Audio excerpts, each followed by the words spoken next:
ప్రభువును రక్షకుడైన యేసుక్రీస్తు దివ్యనామమున కూడి వచ్చిన మీ అందరికీ హృదయపూర్వక వందనాలు చెల్లిస్తున్నాను. దేవుని మహాకృపను బట్టి ఈ రీతిగా దేవుని సన్నిధిలో చేరి దేవుణ్ణి స్తుతించడానికి, దేవుణ్ణి గణపరచడానికి దేవుడు మనకిచ్చిన ఈ భాగ్యం ఎంతో గొప్పది. మరి దేవుని విడలమైన మనం మరి శుక్రవారం నాడు మరి 7 మాటలు పలకటానికి దేవుడు సహాయం చేశారు. ఆయనను శుక్రవారం సిలువ వేశారు. ఆయన చనిపోయి సమాధి చేయబడ్డాడు. ఆదివారమున ఆయన పునరుద్ధానుడై లేచాడు. కనుక ఆయన పునరుద్ధాన దేవుడై ఉన్నాడు. ఆయన తన శిష్యులతో చాలా మార్లు నన్ను యెరూషలేములో ఉన్న పెద్దలు, శాస్త్రులు, పరిసయ్యులు నన్ను హింసిస్తారు, దూషిస్తారు, కొడతారు, చంపుతారు. అయినప్పటికీ మీరు భయపడద్దు, నేను తప్పకుండా 3వ దినాన పునరుద్ధారుడై లేస్తాను. నేను పునరుద్ధారుడై లేస్తాను. కనుక మీరు ఎవరికి భయపడకండి, ధైర్యంగా ఉండండి అని అనేక మారులు యేసయ్య తన శిష్యులకు చెబుతూనే వచ్చాడు. కానీ ఆయన చెబుతూనే ఉన్నప్పటికీ కానీ వీళ్ళు మర్చిపోతూనే ఉన్నారు. కనుక ఆయన సజీవుడైన దేవుడు. ఆయన ఈ లోకానికి వచ్చి 33.5 సంవత్సరాలు జీవించి దూషించబడి, వెలివేయబడి, ఉమ్మి వేయబడి, గుద్దబడి, కొట్టబడి, చంపబడ్డాడు. ఆయనను చంపారు. ఈ లోకం ఆయనకు ముళ్ళ కిరీటం పెట్టింది. ఈ లోకం ఆయనకు కాళ్లకు, చేతులకు మేకులు కొట్టింది. ఈ లోకం ఆయనను పక్కలో బళ్ళెముతో పొడిచింది. ఆయన ఇన్ని నిందలు, ఇన్ని దెబ్బలు ఎవరి కోసం భరించాడు? మన కోసమే. యేసయ్య మన కోసమే ఎన్నో నిందలు, ఎన్నో అవమానాలు భరించాడు. శిలువ మరణం అనేది చాలా భయంకరమైన శిక్ష, అవమానకరమైన శిక్ష, హేళనకరమైన శిక్ష. మన కుటుంబంలో ఎవరైనా జైలుకి వెళ్తే మనకు ఎలా ఉంటుంది? వీళ్ళ అబ్బాయి జైలుకి వెళ్ళాడంట, వీళ్ళ ఆయన జైలుకి వెళ్ళాడంట, వాళ్ళ అమ్మ జైలుకి వెళ్ళిందంట అనే లోకంలో అంటే ఎలా ఉంటుంది? అది ఒక అవమానంగా భరిస్తాం. మరి అలాంటిది ఆ దేశంలో శిలువ మరణం అంటే ఇంకా చాలా భయంకరమైన అవమానం. అది దేశద్రోహులకు, హంతకులకు, ఆ దేశంలో నుండి బహిష్కరించే వారికి వేసే శిక్ష. అది ఎంతో భయంకరమైన శిక్ష అయినప్పటికీ అలాంటి భయంకరమైన శిక్షను భరించడానికి కూడా యేసయ్య ముందుకొచ్చాడు. ఎందుకంటే ఆయన మనలను అంతగా ప్రేమించాడు. కానీ మనమే దేవుణ్ణి ప్రేమించలేకపోతున్నాం. దేవుణ్ణి ప్రేమించలేక మనము మన ఇష్టం వచ్చినట్లు బ్రతకటానికే ఇష్టపడుతున్నాం.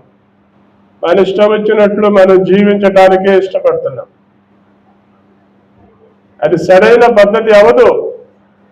దేవుడే మన నిందలను భరించి, బాధలను భరించి, సిలువ వేయబడి, సిలువలో మరణించి, సమాధి చేయబడి, పునరుద్ధారుడై లేస్తే ఎప్పటికి కూడా చాలా మంది సమాధుల దగ్గరికి వెళ్ళి వెతుక్కుంటున్నారు. ఇప్పటికి కూడా అతడు చనిపోయి కొన్ని సంవత్సరాలు అయింది. ఎముకలు కూడా లోపల ఉంటాయో ఉండవో తెలియదు. ఎముకలతో సహా కూడా కుళ్ళిపోయి ఉంటాయి. అయినా వెళ్ళి అక్కడ సమాధులు బాగు చేసుకుంటున్నారు. దేవుడేం చెప్పాడు? నన్ను నమ్మిన వాడు పునరుద్ధారుడు అవుతాడు చెప్పాడు కదా. మన్నైనది వెనకటి వల్లే మన్నై పోగులు అని చెప్పాడుగా. ఈ మట్టి శరీరం మట్టిలో పూడ్చేయంగానే మట్టిలో కలిసిపోయింది. ఇంకా వెళ్ళి ఆ మట్టిలో ఎందుకు ఎదుగుతారు? ఏమండి, అజ్ఞానం అండి, అవిశ్వాసం. ఏమండి, మనుషులకు గుడ్డితనం కలుగు చేయను అని రాశాడు. ఇంకా ప్రజల్లో అవిశ్వాసమే ఉంది. అక్కడికి వెళ్ళినంత మాత్రాన అక్కడ ఏముండదు. ఏమండి, అసలు ఒకప్పుడైతే రాళ్ళు కూడా లేవు. ఇప్పుడన్నా రాయి ఒకటి వేసి పెడుతున్నారు. ఆ రాయి కూడా పగిలిపోతుందని చెప్పి సమాధి కడుతున్నారు. మరి రాయి కూడా వేయనోడు ప్లేస్ ఉంది ఆడ. ఏమండి, మరి వాళ్ళ పరిస్థితి ఏంటి? కొంతమంది మీరు గుంటూరులోకి వెళ్ళండి, సమాధి మీద సమాధి పూర్తి చేస్తారు. ఇప్పుడు మా నాయన చనిపోయాడు కదా, ఆయన పైన నన్ను పూర్తి చేస్తారు. నేను ఒక సమాధికి వెళ్ళి అక్కడ చాలా అయిందిలేండి. నేను చచ్చిపోయినాక నా కొడుకుని దాంట్లో పూర్తి చేస్తాను. అంటే ప్లేసులు లేవు. ప్లేసులు లేక ఏమంటే దాంట్లోనే ఒకళ్ళొకళ్ళు పూర్తి చేసుకుంటున్నారు. అలాంటి పరిస్థితులు ఏర్పడుతున్నాయి. కానీ మరి అందరూ కలిపి అక్కడ ఒకటేగా సమాధి. అయినా ఆ సమాధిలో ఏముంటుంది? కుళ్ళిపోయినా ఏమండి, కుళ్ళిపోయిన ఎముకలే, కుళ్ళిపోయిన శరీరమే, ఇంకంతకుమించి ఏముండదు. అయినా మనము చాలా ఏమండి తెలుసుకోలేని వారికి. అందుకనే ఈ వాడికి ఎక్కడి నుంచి వచ్చిందంటే పాత నిబంధనలోనే ఉంది. ఏమండి, ప్రవక్తలు, శిష్యులు ఏమండి ఎంతో మంది చచ్చిపోయారు. ఎంతో మంది చచ్చిపోయినప్పుడు వాళ్ళను సమాధులు చేశారు, సమాధి తోటల్లో పెట్టారు. ఏమండి, సమాధుల్లో పెట్టినప్పుడు వీళ్ళు అక్కడికి వెళ్ళారు, ఎదుక్కుంటా సమాధుల తోటలకు వెళ్ళారు. అందుకని వాళ్ళు చచ్చిపోయేటప్పుడు కూడా నన్ను ఆ సమాధిలోనే పాతి పెట్టండి అని చెప్పుకుని మరీ చచ్చిపోయారు. ఏమండి, అట్లా వాళ్ళు సమాధులకు విలువిచ్చారు. ఎందుకంటే అప్పుడు వాళ్ళకి పునరుద్ధానం అంటే ఏందో తెలియదు. పునరుద్ధానులు అయిన వాళ్ళు కూడా ఎవరో కూడా వాళ్ళకి తెలియదు. పునరుద్ధానం తెలియదు, కానీ దేవుని శక్తిని తెలుసుకున్నారు. కానీ ఇప్పుడున్న మనం, దేవుని బిడలమైన మనం దేవుని శక్తిని తెలుసుకోవాలి. మన పరిశుద్ధ గ్రంథంలో చాలా మంది చనిపోయారు. ఏమండి, చాలా మంది చనిపోయి వాళ్ళు బ్రతికారు. చనిపోయి బ్రతికి మరలా చనిపోయారు. యేసయ్య చనిపోయి బ్రతికి ఇక చనిపోలా, ఆయన యుగ యుగాలు జీవించే ఉన్నాడు. ఆయనకి చనిపోలా. ఇదే మన పరిశుద్ధ గ్రంథంలో యాయీరు అనే ఒక యాజకుడు ఉన్నాడు. యాయీరు అనే ఇతను ఏమండి పరిసయ్యుడు, క్షమించాలి యాజకుడు అన్నాను. ఇతడు దేవుని వాక్యాన్ని తెలిసినవాడు, ధర్మశాస్త్రం పూర్తిగా ఎరిగినవాడు. పరిసయ్యులు ఆత్మ ఉంది అని నమ్మేవాడు, సద్దుకయ్యులు ఆత్మను నమ్మరు. అలాంటి ఇతను తన కుమార్తె చనిపోయే స్థితిలో ఉంది. చనిపోయే స్థితిలో ఉన్నప్పుడే ఆయన ఎవరు బ్రతికిస్తారని ఎతకటం మొదలుపెట్టాడు. ఎవరు బ్రతికిస్తారని తెలుసుకుని యేసయ్య దగ్గరకు వచ్చి యేసయ్య దగ్గర సాగిలపడి, అయ్యా నాకు ఒక్కటే చిన్న కుమార్తె ఉంది, అది సావ సిద్ధంగా ఉన్నది, నా ఎడల దయ చూపించి నా కుమార్తెను బ్రతికించు, నువ్వు ఎక్కడైనా బ్రతికించగలవు అని వచ్చి అడిగినప్పుడు సరే పద అన్నాడు. అని యాయీరు వెంట వెళ్తున్నాడు. యాయీరు వెంట వెళ్తుంటే మార్గం మధ్యలో సగం దూరం వెళ్ళేసరికి ఏమండి యాయీరు కుమార్తె చనిపోయింది. యాయీరు దగ్గర నుంచి ఒకడు వచ్చి, యాయీరు ఇంకా బాధకుండా ఎందుకు శ్రమ పెడతావు, నీ కుమార్తె చనిపోయింది అని చెప్పాడు. అప్పుడు యేసయ్య అన్నాడు, ఆమె చనిపోలేదు, నిద్రిస్తుంది అన్నాడు. చనిపోలే. ఏమంటే నిజంగా చనిపోవటం అంటే ఏంది, నిద్రించటం అంటే ఏంది అనేది మనం తెలుసుకోవాలి. యేసయ్య శరీర మరణాన్ని నిద్రతో పోల్చాడు. ఆత్మీయ మరణం అంటారు చూడండి, అది చనిపోవటం అంటే. మనిషికి సావు రెండు రకాలు. ఒకటి శరీర మరణం, రెండు ఆత్మ మరణం. అందుకని ఇప్పుడు యేసయ్య అన్నాడు, ఆ చిన్నది చనిపోలేదు, నిద్రపోతుంది అన్నాడు. ఆ చిన్నది చనిపోలేదు, నిద్రపోతుంది. కనుక నిద్రపోతున్న ఆమెను మనం లేపడానికి వెళ్దాం పదండి అన్నాడు. నువ్వు భయపడద్దు అని చెప్పాడు. ఇంటికి వెళ్ళేసరికి అక్కడున్న బంధువులు, స్నేహితులందరూ ఏడుస్తున్నారు, బోరుని ఏడుస్తున్నారు. ఇప్పుడు మనం కూడా మన ఇంట్లో ఎవరైనా చనిపోతే ఏడుస్తాంగా, ఎందుకంటే ఇక మనం చూడలేము అని అనుకునే ఏడుస్తారు. ఇక మనం చూడలేము అనుకునే ఏడుస్తారు. చూస్తాను అని అనుకుంటే ఏడుస్తారా? చూడాలి అనేదే నిరీక్షణ. నేను చచ్చిపోతే నా భార్య అనుకోవాలి, నేను నా భర్తను చూస్తాను అని. అదే నిరీక్షణ. యేసయ్య ఈ లోకానికి వచ్చి ప్రపంచ మానవాళికి కలిగించిన నిరీక్షణ అదే. అందుకని అక్కడికి వచ్చేసరికి అందరూ ఏడుస్తున్నారు. ఏడుస్తునేసరికి ఈ గోడ ఎక్కువైపోయింది, ఏడ్చేవాళ్ళందరూ బంధించేసేయమన్నాడు. ఆ చిన్నది నిద్రిస్తున్నదే కానీ చనిపోలేదు అనగానే అందరూ ఏక్తాలు చేశారు. యేసయ్య లోపలికి పోయి ఆ చిన్నదాన్ని బ్రతికిచ్చాడు. ఆ చిన్నది బ్రతికింది. బ్రతికి కొన్ని సంవత్సరాలు భూమి మీద బ్రతికింది. బ్రతికి మరలా చనిపోయింది. యేసయ్య ఆమెను బ్రతికిచ్చాడు. మరలా కొన్ని సంవత్సరాలు భూమి మీద బ్రతికింది, మరలా చచ్చిపోయింది. కానీ యేసయ్య ఒక్కడే ఈ లోకానికి వచ్చి చనిపోయి మూడో దినాన పునరుద్ధానుడై లేచాడు. యేసయ్య అందుకే చెప్పాడు, మీరు ఎవరైనా సరే నన్ను నమ్మితే,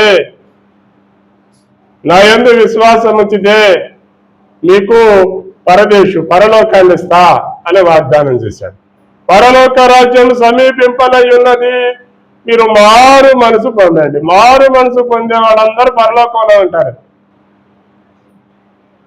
అది ఒక్కటి గుర్తుపెట్టుకోవాలి. మనం ఈ లోకంలో బ్రతికే మనం చనిపోతే ఎక్కడికి వెళ్తాం అనేది మనం గుర్తుపెట్టుకుంటే సమాధుల్లో వెళ్ళి అతకాం. ఇప్పుడు మా నాయన చచ్చిపోయాడు, సమాధి చేయబడ్డాడు, 4 సంవత్సరాలు అయింది. ఇప్పుడు ఆయన అక్కడ సమాధి ఉంది, దాని లోపల ఏమని ఉంటుందా? పేరుకి మా నాయన సమాధి అని అంతే. దాని మీద ఎందుకంటే ఒక పేరు రాసి సమాధి కట్టబడి ఉంది కాబట్టి దానికి అది పేరు వచ్చింది. మీకు ఒక్క మాట చెప్పేదా, ఇప్పుడు చాలా మంది సముద్రంలో పడి చచ్చిపోతున్నారు. మరి వాళ్ళ సమాధుల పరిస్థితి ఏంది? చాలా మంది చచ్చిపోయినప్పుడు కాల్చి బూడిద చేస్తున్నారు. మరి వాళ్ళ సమాధుల పరిస్థితి ఏంది? ఇప్పుడన్నా ఆలోచించారు? ఇప్పుడు మన భూలోకంలో జరుగుతున్నదండి, చాలా మంది పూడి చేస్తారు, చాలా మంది కాల్ చేస్తారు. మరి కాల్ చేసే వాళ్ళ పరిస్థితి ఏంది? ఏమనుకోవాలి వాళ్ళు? అందుకని మనం గుర్తించాలి. మనం వెళ్ళి సమాధుల్లో వెళ్ళి ఎతికితే ఏమనదు. దాని అర్థం ఏంటి అంటే నీకు ఇంకా నిరీక్షణ లేదు అని అర్థం. యేసయ్య చచ్చిపోయి పునరుద్ధారణై లేచినాక ఆయన నమ్మిన వాళ్ళు సమాధుల్లో ఉండరు. మన్నైనది వెనకటి వల్ల మన్నైపోతుంది. ఈ శరీరం మట్టిలో నుంచి తీశాడు దేవుడు, మరలా దీన్ని మట్టిలోనే కలిపేశాడు. కానీ నాలో ఉండే ఆత్మ, అది దేవుని పెట్టిన ఆత్మ. ఈ ఆత్మ ఎక్కడికి వెళ్ళాలి? పరలోకానికి వెళ్ళాలా, నరకానికి వెళ్ళాలా? అది మనం నిర్ణయించుకోవాలి. ఈ లోకంలో ఉండగానే మనలను మనం నిర్ణయించుకొని మనం ఎక్కడికి వెళ్ళాలో తీర్మానం చేసుకుని అక్కడికి వెళ్ళటానికే ప్రయత్నం చేయాలి. అది ఈ లోకంలో ఉండగా మనకి దేవుడు ఆ నిరీక్షణ కలిగించటానికి ఆయన పరలోకము నుండి దిగి భూలోకానికి రావాల్సి వచ్చింది. ఎందుకంటే నరకం చాలా భయంకరమైనదని దేవుడికి తెలుసు. దేవుడు దాన్ని సృజించిన వాడు ఆయనే. నరకాన్ని ఎందుకు సృజించాడంటే సాతాను అనుచరులను అగ్ని గంధకాల్లో పడేయటానికే నరకం సృష్టించబడింది. మనుషులు నరకానికి వెళ్ళటానికి సృష్టించబడ్డది. గుర్తుపెట్టుకోండి. కానీ ఈ రోజుల్లో చాలా మంది ఎలా ఉంటారంటే, నేను చస్తే ఇంకా 10 మందిని చంపాలి, ఏమండి, నేను బాగుపడి 10 మందిని బాగుపడాలి అని అనుకునే వాళ్ళు తక్కువ మంది ఉంటారేమో, కానీ ఎక్కువ మంది నేను చస్తే ఇంకా 10 మందిని నాతో తీసుకెళ్తా.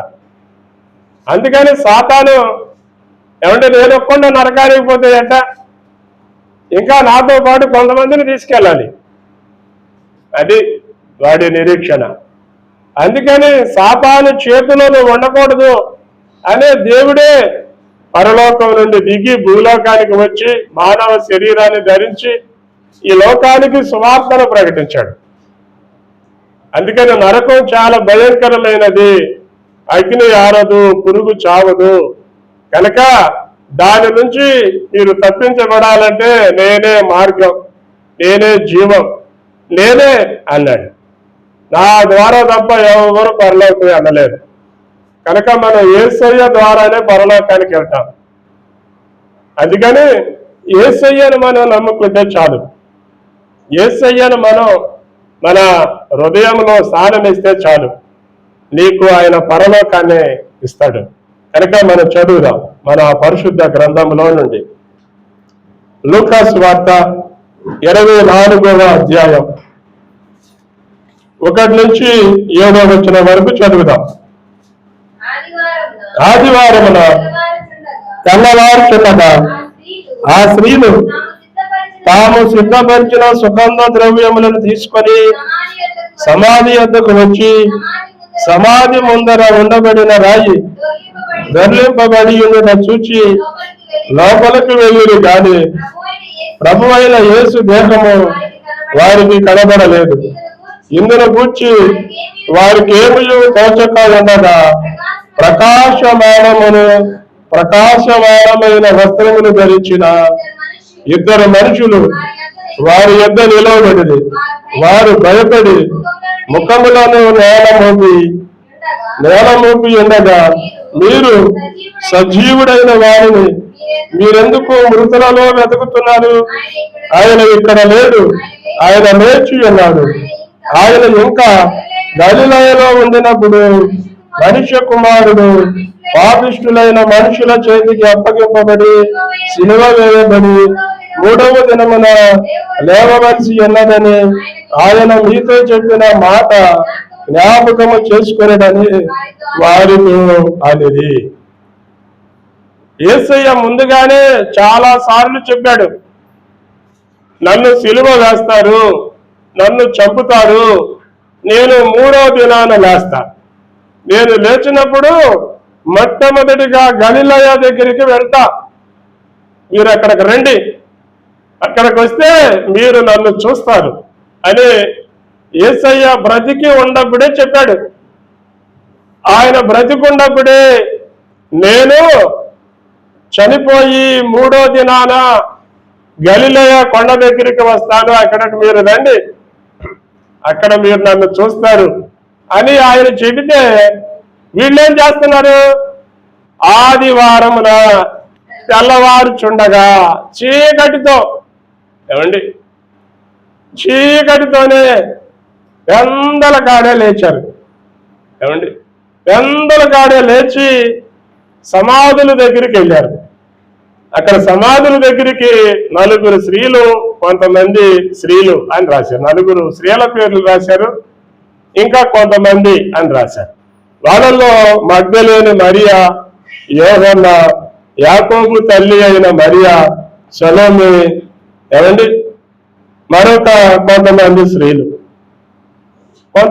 స్త్రీలు వీళ్ళందరూ తెల్లవారుజామునే గందల కాడే లేచి సమాధుల తోటకి వెళ్ళారు.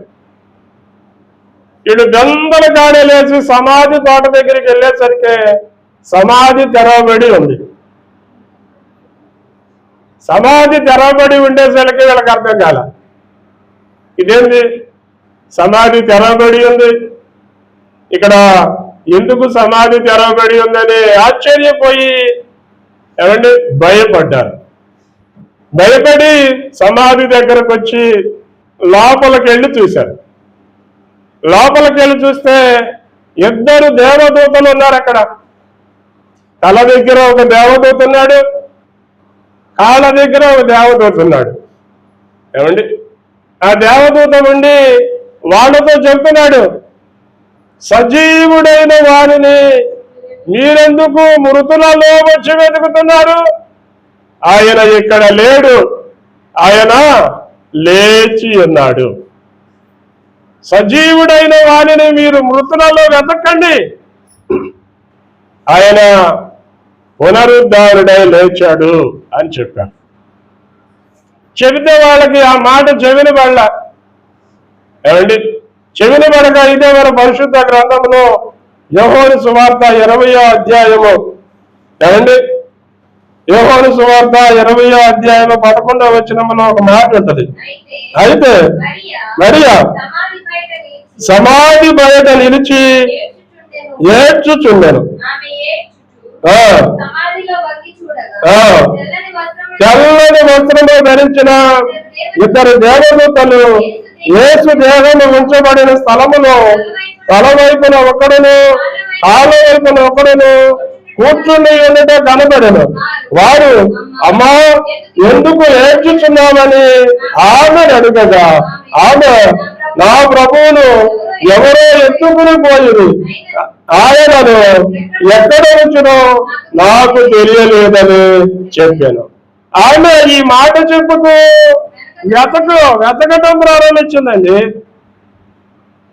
వెతుకుతున్నారు. ఈ రోజుల్లో చాలా మంది సమాధుల్లోనికి వెళ్ళి వెతుకుతున్నారు. సమాధుల్లోకి వెళ్ళి వెతికితే ఏముండదు. ఏమండి, ఒక మాట చెప్పాడా, సమాధుల్లోనికి సంవత్సరానికి ఒకసారి ఎందుకు వెళ్తారు చెప్పండి? రోజు వెళ్ళొచ్చుగా. అక్కడ ఉన్నాడుగా మనిషి. ఏమండి, అక్కడ నీ బంధువో, నీ స్నేహితుడో, నీ తల్లో, నీ తండ్రో, నీ అన్నో, నీ తమ్ముడో, చెల్లో, అక్కో ఉన్నప్పుడు మీరు సంవత్సరానికి ఒకసారి ఎందుకు గుర్తు చేసుకుంటారు? రోజు వెళ్ళొచ్చుగా. రోజు వెళ్ళరు, పండగ రోజు రాదుగా. అది మనం ఏంటంటే పండగ ప్రియులం అనమాట. అందుకని ఈస్టర్ పండగని సమాధుల పండగ చేసేసుకున్నాం. ఏమండి, అందుకని సంవత్సరానికి ఒకసారి. ఏమండి, ఇప్పుడు వెళ్ళి చూడండి, అసలు మీరు పొద్దున్నే వెళ్ళాలి అసలు. ఏమండి, తిరణాలే. రేపు వెళ్ళి చూడండి, అంత చీకటే ఉంటుంది. ఏది ఏమైనప్పటికీ మనలో విశ్వాసం అనేది ఉండాలి. ఎప్పుడైతే మనలో విశ్వాసం ఉంటుందో మనం దేవుని వైపు చూస్తాం. ఇక్కడ ఈ స్త్రీలు సమాధి తోటకు వెళ్ళి అక్కడ వెతుకుతున్నారు. వెతుకుతుంటే దేవుని దూత చెప్పాడమ్మా, ఆయన ఇక్కడ లేడు, ఆయన ఎప్పుడో పునరుద్ధారుడే లేచాడని చెబుతున్నా. ఆమె ఈ మాట విని, ఆమె ఈ మాట చెప్పి వెనుక తట్టు తిరిగి యేసు నిలిచి ఉండుట చూచని కానీ ఆయన యేసు అని. ఈమె ఎవరి కోసం వెళ్ళింది అక్కడికి? ఎవరి కోసం వెళ్ళింది? యేసయ్య కోసమే వెళ్ళింది. కానీ యేసయ్యే ఆమె దగ్గరకు వచ్చాడు. ఇప్పుడు మీరు ఎవరైతే పోగొట్టుకున్నారో ఇప్పుడు మీ ఇంటికి వచ్చారనుకోండి, మీకు ఎలా ఉంటుంది? ధైర్యం ఉంటుందా, భయం ఉంటుందా? ఏమండి, మీరు పోగొట్టుకున్న వాడు మీ ఇంట్లో వచ్చి కూర్చుంటే అప్పుడు మనకు ఎలా ఉంటుంది? ఎలా ఉంటుంది? మా నాయన చచ్చిపోయి బతికొచ్చాడు, నాకు సంతోషం అని అనుకుంటావా? ఈడెందరూ దెయ్యమయ్యి నా ఇంటికి వచ్చాడేదో నన్ను పట్టుకొని పీడిస్తాడావా అన్నట్టు భయపడతారు. ఏమండి, ఈ రోజుల్లో చాలా మంది భయపడేవాళ్ళు ఎక్కువ. ఒక్కటి మాత్రం గుర్తుపెట్టుకోండి, చచ్చిపోయిన వారు దెయ్యాలు అవరు. చచ్చిపోయినాడు దెయ్యం అవడు. కానీ చచ్చిపోయినాడు వాడి పేరు పెట్టుకుని వస్తాడు. ఈ లోకంలో చాలా మంది మారు మనసు పొందరు కదా. చాలా మంది మారు మనసు పొందకుండా ఏమండి చనిపోతారు. మారు మనసు పొందకుండా చనిపోయినప్పుడు ఏమండి వాళ్ళు ఆడికి వెళ్ళాలి? ఆడికి వెళ్తారు? నరకానికే పోతారు. అప్పుడు నరకానికి పోయిన పేర్లన్నీ సాతాను వాడుకుంటాడు. వాడుకుని వాడు ఈ లోకంలో ఉన్న మనలను భయపెడతా ఉంటాడు. ఈ లోకంలో చాలా మంది కూడా అలాగే భయపడుతున్నారు. కారణం ఏంటంటే వాడి పేరు చెప్పుకొని మన దగ్గరకు వస్తాడు. అందుకనే ఈ రోజుల్లో చాలా మంది ఏమంటే వాడి దెయ్యమై తిరిగాడు, ఆడు పట్టుకున్నాడు, ఈడు పట్టుకున్నాడు అని చెప్పుకునేది అందుకే. కానీ వాస్తవంగా అయితే వాడు ఎక్కడికి వెళ్ళాలో అక్కడికి వెళ్ళిపోతాడు, తిరిగి రాడు. మన పరిశుద్ధ గ్రంథంలో మనం చదువుతాం, ఏమంటే ధనవంతుడు అప్పుడు చచ్చిపోయి పాతాళానికి వెళ్ళిపోయాడు కదా. వాడు చెప్తాడు అక్కడ, అయ్యా నాకు 5 అన్నదమ్ములు ఉన్నారు, వాళ్ళ దగ్గరికి వెళ్ళి ఎవడన్నా చెబితే వాడు మారు మనసు పొందుతారు అని అన్నాడు. పాతాళంలో నుంచి వెళ్ళి ఏమండి ఎవరన్నా చెబితే నమ్ముతారా? నమ్మరు. ఏమండి ఇప్పుడే యేసయ్య వచ్చి ఏమండి నేను యేసయ్యను అని అంటే ఎంతమంది నమ్ముతారు? ఎంతమంది నమ్ముతారు? ఇప్పుడు కూడా చాలా మంది యూదులు మాకు మెస్సయ్య రాలేదని ఇంకా నమ్మని వాళ్ళు ఉన్నారు. కూడా మాకు క్రీస్తు వస్తాడు, మా కోసం ప్రాణం పెడతాడు అని ఎప్పటికీ కూడా నమ్మని చాలా మంది యూదులు ఉన్నారు. ఇప్పటికి కూడా నమ్మటల్లా. అందుకనే అంత్యకాలంలో యాంటీ క్రైస్ట్ అనేవాడు వస్తాడు, వచ్చి నేనే క్రీస్తునని చెప్పి వాళ్ళను మోసం చేసి ఏమండి చాలా చిత్రహింసలు గురి చేస్తాడు, వాళ్ళు చాలా శ్రమల పాలవుతారు అని వాక్యంలో కూడా ముందే రాయబడింది. ప్రతిదీ దేవుడు ముందుగానే మనకి చెప్పబడి ఉంది, ముందుగానే చెప్పాడు. కానీ మనమే ఆ వాక్యాన్ని ఆ మాటలను తీసుకునే వారిగా లేం. ఇప్పుడు ఈమె సమాధి తోట దగ్గరకు వచ్చి సమాధిలో వెతుకుతుంది. సమాధిలో తోటలో వెతుకుతుంటే యేసయ్యే ఈమె దగ్గరకు వచ్చాడు. ఈమె దగ్గరకు వచ్చి ఈమెతో మాట్లాడుతున్నాడు. ఇక్కడ చూడండి, అదే మనం చూస్తాం. యేసు, అమ్మా ఎందుకు ఏడ్చుచున్నావు, ఎవరిని ఎదుగుచున్నావు అని ఆమెను అడుగగా ఆమె ఆయన పాదమాలి అనుకుందంట. ఏమండి యేసయ్యే వచ్చి ఆమెను పలకరిస్తే ఆమెకు యేసయ్యను గుర్తుపట్ల. యేసయ్యను గుర్తుపట్టగా తోటమాలి అని అనుకుని ఏమండి చదువమ్మా, అయ్యా నువ్వు ఆయనను మోసుకొని పోయిన ఎడలా ఆయన ఎక్కడ ఉంచుతుమో నాతో చెప్పుము, నేను ఆయనను ఎత్తుకొని పోతునని చెప్పాను. ఏమండి ఆశ చూడండి. నువ్వు ఆయనను మోసుకొని వెళ్ళిపోయి ఎక్కడన్నా దాచిపెట్టొచ్చావేమో నాకు చెప్పు, ఆయన ఎక్కడ దాచిపెట్టావో నేను ఆయనను మోసుకొచ్చుకుంటా. ఏమండి యేసయ్యను నేను మోసుకొచ్చుకుంటానని యేసయ్యతో చెప్తుంది. అప్పుడు యేసయ్య అన్నాడు, మరియా అని కేకేశాడు. ఏమండి ఆమె ఆశ చూడండి, ఆమె నిరీక్షణ చూడండి. కానీ యేసయ్యే ఆమె దగ్గరకు వస్తే గుర్తుపట్టలేని పరిస్థితి. యేసయ్య ఒక్కడే ఆమెను మరియా అని పిలిచేవాడు. ఎప్పుడైతే యేసయ్య మరియా అని పిలిచాడో ఆమె రబ్బూని అంది. హెబ్రీ భాషలో బోధకుడా, నా బోధకుడా అని అంది. అనగానప్పుడు ఆయన అన్నాడు, నువ్వు నన్ను ముట్టుకోకు, నేను ఇంకా తండ్రి వద్దకు వెళ్ళలేదు. ఆయన చనిపోయి పునరుద్ధారుడై లేచిన వెంటనే మరియకు ఒక్కడికే కనపడ్డాడు. మరియానండి యేసు ప్రభు చనిపోతే మొట్టమొదటిగా యేసయ్య పునరుద్ధారుడై లేచాడని వెళ్ళి తన 11 మంది శిష్యులకు చెప్పింది. వెళ్ళి ఆ 11 మంది శిష్యులు చెప్తే వాళ్ళందరూ పరిగెత్తుకుంటా ఏమంటే వాళ్ళు సమాధుల దగ్గరకు వచ్చి ఎతికారు. వాళ్ళు కూడా ఆడకే వచ్చారు. కానీ యేసయ్య చెప్పినట్టు నేను గలిలయలో ఉంటాను, ఆడక రండి, నేను అక్కడ మీకు కనబడతానని చెప్పినట్లు ఏమంటే వాళ్ళు అది కూడా మర్చిపోయారు. మర్చిపోయి మరలా సమాధి దగ్గరికి వెళ్ళి చూచి ఎవరు లేకపోతే మరలా ఎవరింటికాళ్ళు వెళ్ళిపోయారు. ఈ రోజుల్లో చాలా మందికి వాక్యము ఏమంటే గుర్తుండటం లేదు, దేవుణ్ణి గుర్తు పెట్టుకోవటం లేదు. దేవుణ్ణి ఎక్కువ మంది మర్చిపోయే వాళ్ళే ఎక్కువ కనపడుతున్నారు. అందుకని మనం ఇక్కడ చదువుతున్నాం, సజీవుడైన వారిని మీరెందుకు మృతులలో వెతుకుతున్నారు, ఆయన ఇక్కడ లేడు. ఆయన గురించి చాలా మాటలు బైబిల్ గ్రంథంలో రాయబడినవి. ఏమండి ఏమేమి రాయబడియో కొన్ని మాటలు మనం చూద్దాం. ఇదే యోబు గ్రంథం 19వ అధ్యాయం 25వ వచనాన్ని చదువుదాం. అయితే నా విమోచకుడు సజీవుడనియు తరువాత ఆయన భూమి మీద నిలుచుననియు నేనెరుగుదును. యోబు చెబుతున్నాడు ఈ మాట. నా విమోచకుడు సజీవుడు, నా విమోచకుడు సజీవుడు కనుకనే రేపు నేను చచ్చిపోయినా నేను సజీవుడవుతా. అది అతని నిరీక్షణ, అది అతని విశ్వాసం. అతనికున్న ఆస్తి అంతా పోయినా, అతనికున్న 10 మంది పిల్లలు చచ్చిపోయినా దేవుడు ఇచ్చాడు, దేవుడే తీసుకున్నాడు. దేవుడు ఇచ్చాడు, దేవుడు తీసుకున్నాడు కనుక ఇంకా నాకు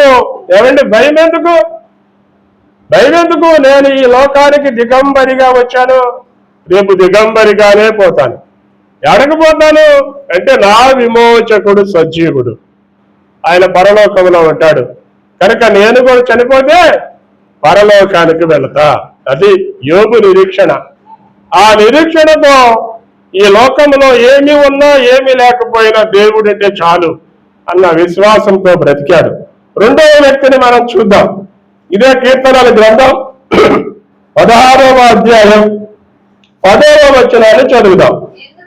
ఎందుకనగా నీవు నా ఆత్మను పాతాళములో విడిచిపెట్టవు, నీ పరిశుద్ధిని కుళ్ళు పట్టనియ్యవు అని దావీదు చెప్తున్నాడు. ఈ మాట దావీదు చెప్పాడు. దావీదుకు కూడా ఎంత విశ్వాసమో చూడండి. ఎవరు చెబుతున్నాడు? ఎందుకనగా నా ఆత్మను నీవు పాతాళములో విడిచిపెట్టవు. దావీదు కూడా అలాంటి నిరీక్షణ కలిగి దేవునికి ఇష్టడుగా జీవించాడు. ఇతడు నా ఇష్టానుసారుడైన మనుషుడు అన్నాడు. ఈ లోకంలో బ్రతికే మనం దేవునికి ఇష్టలుగా బ్రతకడం నేర్చుకోవాలి. ఎందుకంటే నీలో ఉన్న ఆత్మ దేవుడు పెట్టిన ఆత్మ. నీ ఆత్మ మరలా నీవు దేవునికే అప్పచెప్పాలి. నువ్వు అనుకుంటే పుట్టలేదు, నీ తల్లిదండ్రులు అనుకుంటే పుట్టలేదు, దేవుడు అనుకున్నాడు. నీ తల్లి గర్భంలో నిన్ను పుట్టించాలని దేవుడు అనుకున్నాడు కనుకనే నువ్వు ఈ భూలోకానికి వచ్చావు. నేను 2 మగపిల్లల కనాలనుకున్నా, కన్నానా? అనుకుంటే కనలేను. దేవుడు అనుకుంటాడు ఎవరిని పుట్టాలి, ఎవరిని ఇవ్వాలనేది ఆ ఇష్టం. అందుకని మనం అనుకునేది కాదు, దేవుడు అనుకుంటాడు నీకెవరిని ఇవ్వాలి. అందుకనే ఇక్కడ వీళ్ళు అలా తలుచుకుని దేవుని వైపు చూశారు. ప్రాణాలను సైతం ఈ లోకము విలువైంది కాదనుకుని దేవుని వైపు చూసి సజీవులుగా ఇప్పటికి కూడా దేవుని దగ్గర బ్రతుకుతున్నారు. అలాంటి గొప్ప నిరీక్షణ దేవుడు మనకు కలిగిస్తుంటే మనము ఆ నిరీక్షణలో లేని వారిగా బ్రతుకుతున్నాం. మరలా ఒక వ్యక్తిని చూద్దాం. ఇదే మన పరిశుద్ధ గ్రంథంలో యెషయా గ్రంథం 25వ అధ్యాయం 8వ వచనాన్ని చదువుదాం. మరెన్నడూ ఉండకుండా మరణమును ఆయన మృంగివేయను, ప్రభు అయిన యెహోవా ప్రతి వారి ముఖము మీద బాష్ప బిందువులను తుడిచివేయను. మరెన్నడూ ఉండకుండా మరణమును ఆయన మృంగివేయను. నీ మరణం దేవుని చేతిలో ఉంది. నీవు నిత్యము బ్రతకాలంటే దేవుని చేతిలో ఉంది. నువ్వు నిత్యము బ్రతకాలంటే నువ్వు దేవుని వైపే చూడాలి. మరణము ఇక ఎన్నటికీ ఉండదు అన్నాడు. ఇదే యెషయా గ్రంథం 26వ అధ్యాయము 19వ వచనాన్ని చదువుదాం. మృతులైన నీ వారు బ్రతుకుతురు, నా వారి శవములు సజీవులగును. మట్టిలో పడి ఉండి వారులారా మేలుకొని ఉత్సహించుడి. నీ మంచు ప్రకాశమానమైన మంచు, భూమి తనలోని ప్రేతలను సజీవులనుగా చేయును. స్పష్టంగా రాశాడండి. భూమి తనలోనున్న వారిని సజీవులుగా లేపుతాడు. కనుక కొత్త నిబంధనలోకి వద్దాం. ఇప్పుడు పాత నిబంధనలో ఉన్న ప్రవక్తలు భక్తులు వాళ్ళకి బయలుపరిచిన దానిని వాళ్ళు నిరీక్షణ ఉంచి విశ్వాసం ఉంచి వారి జీవితాలు కొనసాగునట్లు ముందుకు సాగారు. ఎందుకంటే దేవుడు వారికి దాన్ని బయలుపరిచాడు.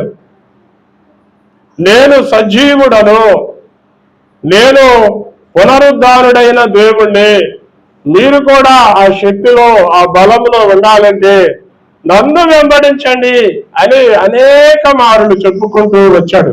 ఇప్పుడు మనం పాత నిబంధన చూసాం కదా, కొత్త నిబంధన చూద్దాం. మార్కు సువార్త 8వ అధ్యాయము 31వ వచనం.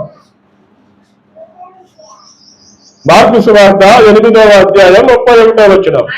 మరియు మనుష్య కుమారుడు అనేక హింసలు పొంది పెద్దల చేతను, ప్రధాన యాజకుల చేతను, శాస్త్రుల చేతను ఉపేక్షింపబడి చంపబడి 3 దినములైన తర్వాత లేచుట అగత్యమని వారికి బోధింపనారంభించెను. నన్ను చంపుతారు, కానీ నేను 3వ దినాన పునరుద్ధానుడై లేస్తా. యేసయ్య అక్కడున్న వాళ్ళందరితో చెప్పాడు ఈ మాటలు. కనుక మీరు భయపడబాకండి. ఈ లోకం నన్ను హింసించింది, నన్ను దూషించింది, నన్ను కొట్టింది, నన్ను చంపింది, మిమ్మల్ని కూడా చంపుతుంది. కనుక మీరు భయపడక ధైర్యంగా ఉండండి అని దేవుడు చెప్తున్నాడు. కనుక ఎవడైనా సరే నీ శరీరానికి గాయం చేయగలడు, నీ శరీరాన్ని కొట్టగలడు, నీలో ఉన్న ఆత్మను ఎవరు కొట్టలేడు, నీలో ఉన్న ఆత్మను ఎవరు చంపలేడు. కానీ శరీరమును ఆత్మను చంపేవాడికి భయపడండి అని రాశారు. నీ శరీరాన్ని నీ ఆత్మను చంపేవాడెవడు, నువ్వు వాడికి భయపడాలి. అప్పుడే అతను ఎవరో నువ్వు తెలుసుకుని నిరీక్షణ కలిగి ముందుకు సాగగలుగుతాం. ఇదే మన పరిశుద్ధ గ్రంథంలో యోహాను సువార్త 2వ అధ్యాయము 19వ వచనాన్ని చదువుదాం. యేసు ఈ దేవాలయమును పడగొట్టడి 3 దినములలో దాన్ని లేపుతునని వారితో చెప్పాను. యేసయ్య అక్కడ ఉన్న వారందరితో చెప్పాడు. ఈ దేవాలయం అనగానే వాళ్ళు సొలొమోను కట్టిన దేవాలయం వైపు చూచారు. సొలొమోను కట్టిన దేవాలయం 46 సంవత్సరాలు కట్టబడింది. ఆ దేవాలయాన్ని 46 సంవత్సరాల నుంచి కడుతున్నాడు ఒక రాజు. ఈ దేవాలయం 46 సంవత్సరాల నుంచి కడుతున్నాడే, దీనిని నువ్వు ఎప్పుడు పడగొడతావు, ఎప్పుడు 3 దినాల్లో లేపుతావు అని శరీర సంబంధం వైపు ఆలోచించారు. కానీ యేసయ్య అనేది రాళ్లతో కట్టబడిన ఆ దేవాలయం కాదు, శరీరం అనే ఈ దేవాలయం. ఈ దేవాలయాన్ని మీరు పడగొడితే నేను 3వ దినాన దీన్ని లేపుతా. అందుకనే దేవుడు మనతో చెప్పాడు, మీరు దేవుని ఆలయమై ఉన్నారనియు దేవుని ఆత్మ మీలో నివసించుచున్నాడనియు మీరు ఎరుగరా. నీవు దేవుని ఆలయం. నీ ఆలయాన్ని ఎవడైనా పడగొడితే దేవుడు అప్పుడే లేపుతాడు, అప్పుడే లేపుతాడండి. యేసయ్య అన్న 3 రోజులు భూగర్భంలోనికి వెళ్లాల్సి వచ్చింది. రాత్రి చెప్పారు యోనా ప్రవచనం. యోనా ఎలాగూ తిమింగలము కడుపులో 3 దినాలు ఉన్నాడో మనుష్య కుమారుడు అలాగే 3 దినాలు భూగర్భంలో ఉండును అని రాశారు. ఆయన ఎందుకు 3 దినాలు భూగర్భంలో ఉండవలసి వచ్చింది అనంటే ఆదాము మొదలుకొని యేసయ్య దాకా, యేసయ్య ముందు వరకు ఎంతమంది అయితే పరిశుద్ధులు ఉన్నారో, ఎంతమంది అయితే నీతిమంతులు ఉన్నారో వాళ్ళందరూ ఒక చాట ఉంచబడ్డారు. ఆదాము మొదలుకొని యేసయ్య ముందు దొంగోడు వరకు 2 దొంగలు పెట్టాం కదా అక్కడ. ఒకడేమో పరదేశం అడిగిన దొంగ, ఇంకోడేమో నరకానికి వెళ్ళిన దొంగ. అంటే ఆదాము మొదలుకొని కుడివైపున ఉన్న దొంగ పరదేశ దాకా, ఆదాము మొదలుకొని ఎడవ వైపు ఉన్న దొంగ పాతాళం దాకా. అంటే పాతాళంలో ఒక గుంపు ఉన్నారు, పరదేశంలో ఒక గుంపు ఉన్నారు. 2 గుంపులు వీళ్ళిద్దరూ బంధించబడి పక్కపక్కనే ఉన్నారు. ఇది మనం ఎక్కడ చూస్తామంటే ఏమంటే లాజరు ధనవంతుడు లాజరు చనిపోయాను, ఏమంటే దరిద్రుడైన లాజరు చనిపోయాను, దేవుని దూతల చేత కొనిపోబడెను అని రాశారు. వెంటనే జరిగింది ఇది. చచ్చిపోయాడు, ఎక్కడికి వెళ్ళాలి అక్కడికి వెళ్ళిపోయాడు. తర్వాత దరిద్రుడు చచ్చిపోయాడు, పాతాళానికి వెళ్ళిపోయాడు. వెంటనే జరిగింది. ఇంకక్కడ రోజులు కూడా లేవు. ఇప్పుడు ఎవరైనా దేవుని నమ్మితే నువ్వు ఎక్కడికి వెళ్ళాలి అక్కడికి వెళ్ళిపోతావు. అది యేసయ్య మనకిచ్చిన గొప్ప నిరీక్షణ ఏంటంటే అదే. ఇప్పటి నుంచి ప్రభువునందు మృతునందిన మృతులు ధన్యులు అని రాశారు. ఎవరైతే యేసు ప్రభువుని సొంత రక్షకుడిగా అంగీకరించి చనిపోతాడో వాడు పరదేశంలోకి వెళ్ళిపోతాడు. వాడు ఇక్కడే దెయ్యమై తిరగడం, ఏమండి ఇక్కడే సమాధుల్లో ఉండడం. గుర్తుపెట్టుకోండి, ఏమండి వాడి ఆత్మ దేవుడి దగ్గరికి వెళ్ళిపోతుంది. దేవుడిచ్చిన ఆత్మ దేవుని దగ్గరికి వెళ్తుంది. వీడు కనుక మారు మనసు పొందకపోతే పాతాళానికి పోతాడు. ఏమండి ఈ మట్టి శరీరాన్ని దేవుడు తర్వాత మహిమ శరీరంగా మారుస్తాడు. మట్టి శరీరం కదా, ఇప్పుడు నా ఆత్మకు శరీరం కావాలి. ఏమండి ఇప్పుడు నా ఆత్మకు శరీరం కావాలంటే దేవుడు ఈ ఆత్మ మన్నైనది వెనకటి వల్లే మన్నైపోయింది అని రాశాడు. క్షయమైనది అక్షయతను ధరించుకోవాలి. అక్షయత ఏమండి అదే మహిమా శరీరం. ఆ మహిమా శరీరాన్ని దేవుడు తర్వాత నాకు ఇస్తాడు. కనుక ఈ లోకంలో మనం ఉండగానే క్రీస్తుని మన సొంత రక్షకుడిగా అంగీకరించాలి. ఏమండి యేసు ప్రభు పునరుద్ధానుడై లేచినాక చాలా మంది సమాధులు తెరవబడిన అని రాశాడు. రాత్రి కూడా చదివాం, ఇప్పుడు కూడా ఆ మాట చదువుదాం. మత్తయి సువార్త 27వ అధ్యాయము 52వ వచనంలో ఉంటుంది ఈ మాట.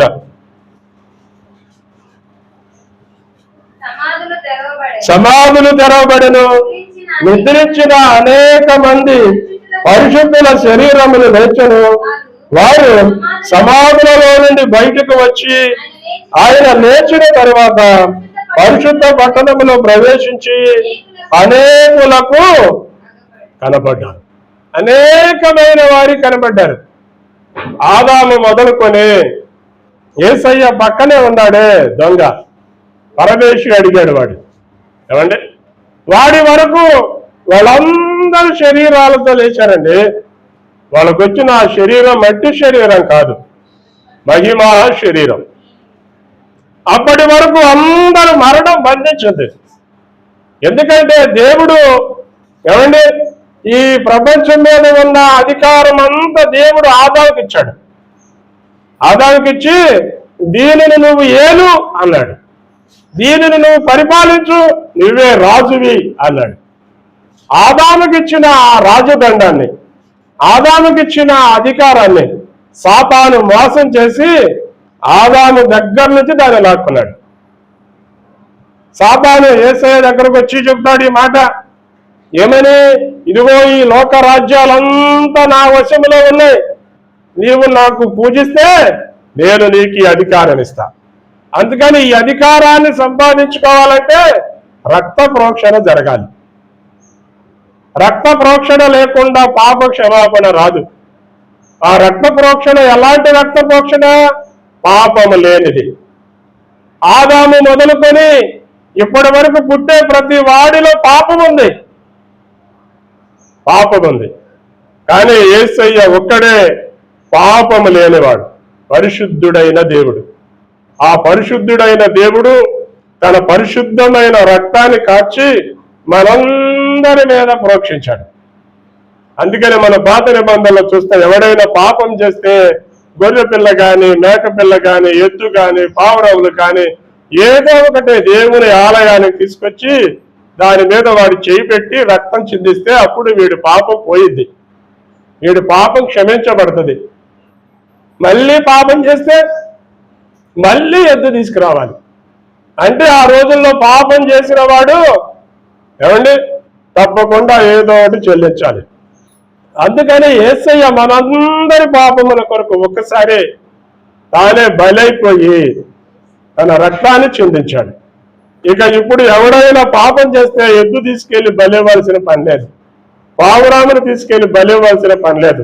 ఆయనే మనందరి కొరకు బలైపోయి ఒకటే అన్నాడు, మీరు నన్ను నమ్మండి, నేను పరలోకం నుండి దిగి వచ్చిన ఆహారాన్ని మీరు నన్ను తినండి.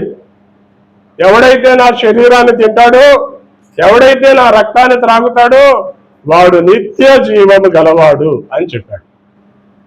కనుక ఈ లోకంలో ఎవడైనా పరలోకం వెళ్ళాలంటే యేసు ప్రభువునే నమ్మాలి.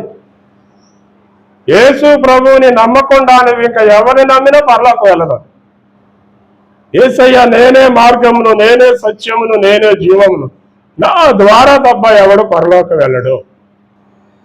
కనుక నువ్వు ఎవరినో నమ్ముకోవాల్సిన పని లేదు, ఏదేదో చేయాల్సిన పని లేదు, ఎక్కడెక్కడికో పరిగెత్తాల్సిన పని లేదు. నువ్వు దేవుణ్ణి నీ సొంత రక్షకుడిగా అంగీకరించి ఆయనకు నీ హృదయంలో స్థానం ఇస్తే చాలు. ఆయనే నిన్ను పరలోకానికి తీసుకెళ్తాడు, నీకు నిత్య రాజ్యాన్ని ఇస్తాడు. నీవు నిత్యము ఆయనతో పాటు ఉంటావు. నీకు సంతోషం, ఆనందం అక్కడే నిత్యము ఉంటుంది. చిన్న ప్రార్థన చేద్దాం. ఈ ఉదయకాల సమయమున దేవుని సన్నిధిలో ఉందాం. మనం ఒక చిన్న ప్రార్థన చేద్దాం. సజీవుడైన వాడిని మీరెందుకు మృతులలో వెతుకుతున్నారు? ఆయన ఇక్కడ లేడు, ఆయన లేచి ఉన్నాడు. కనుక సజీవుడైన వాళ్ళను మీరు మృతులలో వెళ్ళి వెతకండి. వాళ్ళు ఎక్కడికి వెళ్ళాలో అక్కడికి వెళ్ళిపోయారు, సమాధుల్లో ఉండరు. మన్నైనది వెనకటి వెళ్ళి మన్నైపోతుంది. ఆత్మ ఎక్కడికి వెళ్ళాలి? దేవుని దగ్గరకు వెళ్ళాలా, పాతాళానికి వెళ్ళాలా అని మన నిర్ణయంతో మనం ముందుకు కొనసాగాలి. నీ ఆత్మ పరలోకానికి వెళ్ళాలంటే నీకు యేసయ్య ఒక్కడే మార్గం. నీ ఆత్మ నరకానికి వెళ్ళాలంటే నీ ఇష్టం వచ్చినట్లు నువ్వు జీవిస్తే వెళ్ళిపోతావు అంతే.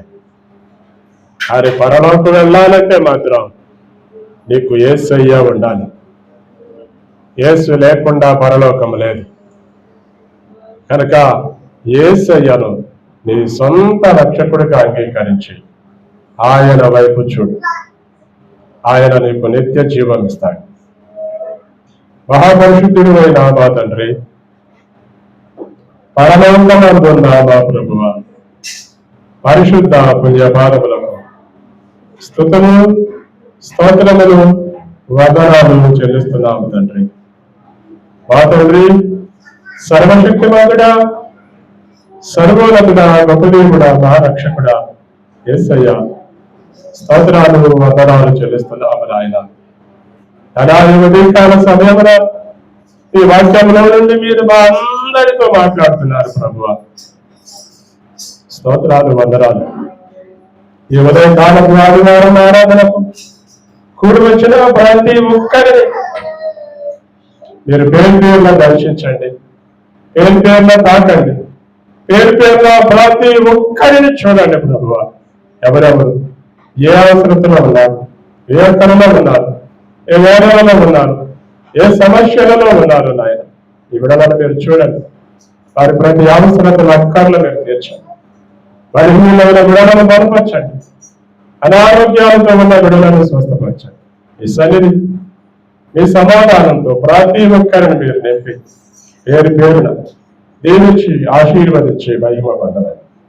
సర్వశక్తివంతుడు, సర్వోన్నతుడు, గొప్పదేవుడు, మా రక్షకుడు యేసు క్రీస్తు నామమున అడుగుచున్నాము తండ్రి. ఆమేన్, ఆమేన్. కొంచెం